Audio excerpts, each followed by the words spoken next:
Welcome, all you wretched nightmares. Let's slip into the shadows.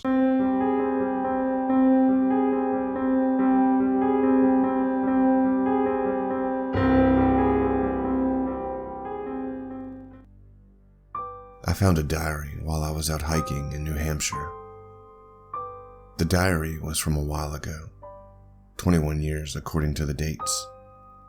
It was sealed really well in a plastic wrap and stuffed in a watertight bag. If I hadn't hit the thing with my shovel when digging a hole to take a dump, I never would have found it. I wish that would have been the case because I can't stop thinking about the stuff that I read. I'm only going to share the fucked up parts, but all I'm leaving out is this lady talking about how she and her husband were spending the month camping and having a good time. There. I just saved you 5 pages. Here's where it gets weird.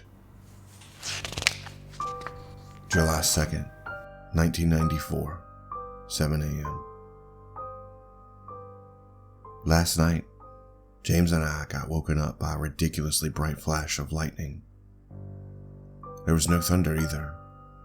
James said it must have been heat lightning. He's probably right, because it was disgustingly hot and muggy all day, and once the sun went down, it got even more humid. We eventually got back to sleep, and this morning the air seems a little less like a wet sponge. We're hoping to do 12 miles today. July 2nd, 1994, 8 p.m. I don't even want to write this down because it's so gross. James asked that I do it anyway, so we'll remember to report what we saw once we get to a ranger station. Like I could forget something like this. Anyway, here. All day while we walked, we saw animals. Deer, birds, raccoons, squirrels, chipmunks, and a black bear. That's pretty par for the course out here, but when we went off the path for a little bit because, well, James was staring at my ass for the last hour while we walked, and I guess he got some ideas. We were stopped by the sight of something awful about 100 feet off the path. Well, many somethings. Strewn across the wide area that I estimated to be about 1,000 feet were miscarried animals. They were all at different stages of development. It was horrible. July 3rd, 1994, 2:45 a.m. I'm not able to sleep after the events of yesterday. James, of course, is snoring like a buzzsaw, despite the big flashlight lighting the tent up. What the hell could have caused something like that to happen? I've heard about animals going to a safe place to die when they're sick or old, but I'll be damned if something like what we saw is in any way normal. That heat lightning just happened again. This time it was 3 flashes clustered together within a couple of seconds. No thunder. Fuck, that's creepy. James is mad that I kicked him to wake him up and tell him about it. Sorry, hon. July 3rd, 1994, 7:30 a.m. I got to sleep about an hour after the lightning. Thank God we brought some good coffee to brew over the fire. We're going to do 10 miles today, although it might be a little less because the map says we're getting to a pretty hilly area. Good for the glutes. July 3rd, 1994, 9:15 p.m. Pretty good walk today. We're both going to be sore tomorrow, though. The map does a decent enough job of telling us where the hills are going to be, but it's shitty at indicating how steep they are. On the bright side, and I never thought I'd be at a point in my life where this sentence would make sense, we didn't see any more fields full of animal fetuses. July 4th, 1994, 6:10 a.m. My dickhead husband smuggled some fireworks into his pack and decided to wake me up by setting them off right outside the tent while screaming, "Happy 4th of July." Of course, he was naked as he did this and was presenting himself to me through the tent flap while holding a sparkler in each hand. I've come to the conclusion that I love his sense of humor between 8 a.m. and midnight, and anything from 12:01 a.m. until 7:59 a.m. makes me want to choke him. Waking up to explosions and his dick and balls is not quite how I envisioned our mornings together. Take away the explosions part though, and I'm pretty okay with it. It looks like it's going to rain today. The clouds are low in the sky and it's pretty breezy. Gusty too. The rain gear we bought before we started our hike kept us dry during the storms last week though, so I'm not too bummed out about it. July 4th, 1994, 6:30 p.m. No rain while we walked. James shot a rabbit about an hour ago and he's about to skin it and get it ready for the fire. He's making me learn how to do it too. It's pretty much the last thing that I want to do, but there's no reason why he should have to be stuck with the job every time we want to eat some cute forest critter. Ugh. Here we go. July 4th, 1994, 7:30 p.m. I just finished throwing up. As soon as James started working on the rabbit, we saw how sick it must have been while it was alive. Again, I'm only going into detail so we can report it to the ranger station, but for fuck's sake, James, if I have to learn how to skin a rabbit, you can learn how to write clear, descriptive sentences. That's a fight for another day. Under its fur, the rabbit was absolutely covered in what looked like big whitehead zits. They were under a lot of pressure too, because when James poked one with the tip of his knife, it burst and flung grayish white pus like 10 feet and onto the tip of my shoe. Cue me throwing up for half an hour, while he apologized and tried not to laugh. We still had a good amount of beef jerky and stuff in the food pack, so it's not like we're going to go hungry, but it would have been nice to have something a little different. The rain finally started and we're stuck in the tent. And here's the lightning again.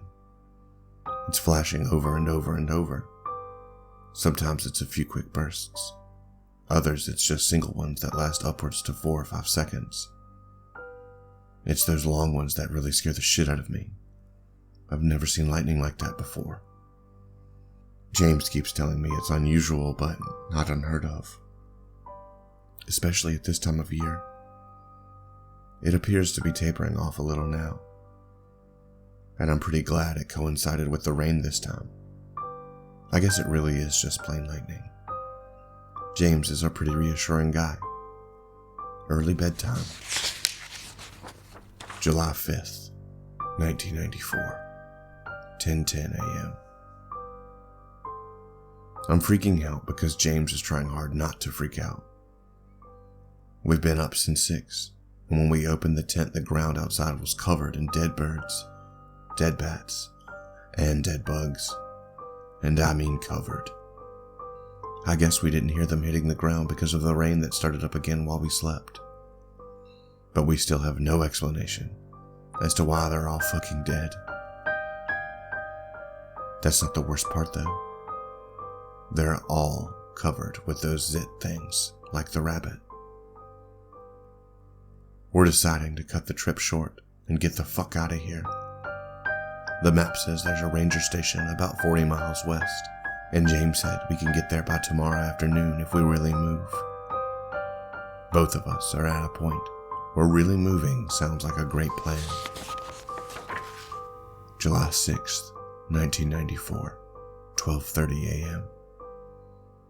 We walked fast and we walked far. The whole way, we saw dead animals. They weren't as tightly clustered together as they were around the tent, but we still saw a lot. I remember walking under a tree where the ground was littered with dead wasps. When I looked up, there was a huge nest with nothing flying around it. The forest is almost silent too. No birds, only insects. And even their sounds are few and far between. I never realized how omnipresent their den was until it was nearly gone. Fuck, just a minute ago, the first live deer we've seen all day walked into the lit area around our tent. It stared at us for a while on the outskirts of where the light fell, and when it turned around, I saw a dead fawn hanging halfway out of her body. As the deer trotted away, the fawn slid out and hit the ground with a wet thump, still connected to its mother by a tangle of afterbirth that stretched out until it too slid out a few feet later. Fuck everything. Good luck trying to sleep tonight, Mel. Okay, something just happened while we were sleeping and I'm freaking the fuck out and can barely breathe, and I don't know what to do other than to write it down to make sense. The lightning came and just stayed. The whole forest was lit up.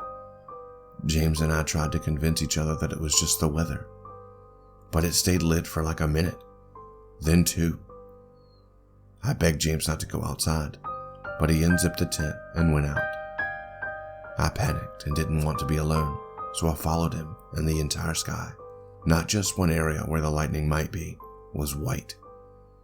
Brighter than the sun at noon. It hurt my eyes really bad to look at, and James was squinting hard too. I squeezed my eyes shut to recover a little bit, and when I reopened them, he was gone. I ran around and looked, and didn't see him until I turned back around, and he was right there again, staring at the sky. Except, he was wrong. He didn't answer me when I screamed his name. He didn't even blink. And I could see bumps starting to form on his face and neck. The light was so bright. I pushed James to try to get his attention. Then when I did, the area under his shirt where I pushed got soaked with something. Well, I know what it was, but I couldn't look. I couldn't. I can't. He's still outside, and he's not moving, just standing and staring at the terribly bright sky. His pupils are gone, and all that's left are the blue and the white. He's different. He's wrong. His skin is getting worse, and now I'm fucking terrified. Little bumps are popping up onto my hands while I write this, and they're coming to a head, and one of them just broke, and that's my blood on the page. I know the wetness I feel on my thighs is blood too.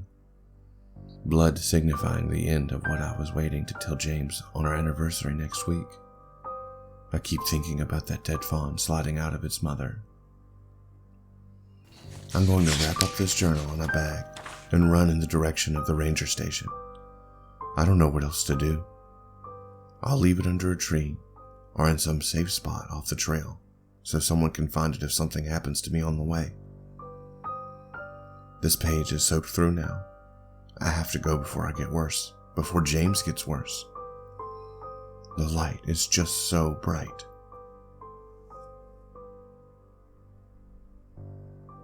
And that's what was in the diary. As soon as I read it and typed out what was inside, I mailed it to the CDC because I have no fucking idea what was wrong with that lady and her husband. And I sure as hell don't want to catch anything. The last page she wrote was disgusting. I wish I'd been wearing gloves when I touched it.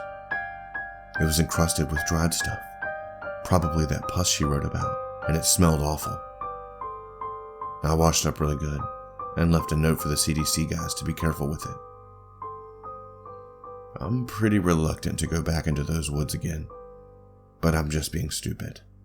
I bet the whole thing was a prank by some high school assholes, and I'm going to waste the time of some pretty important guys when they get what I mailed over. Still, I'm more than a little creeped out. Everything that lady wrote about is just so far-fetched. But I still wonder. I wonder because I vaguely remember hearing about some massive animal die-off back in that part of the state in the mid-90s. It was probably something else though. It had to be.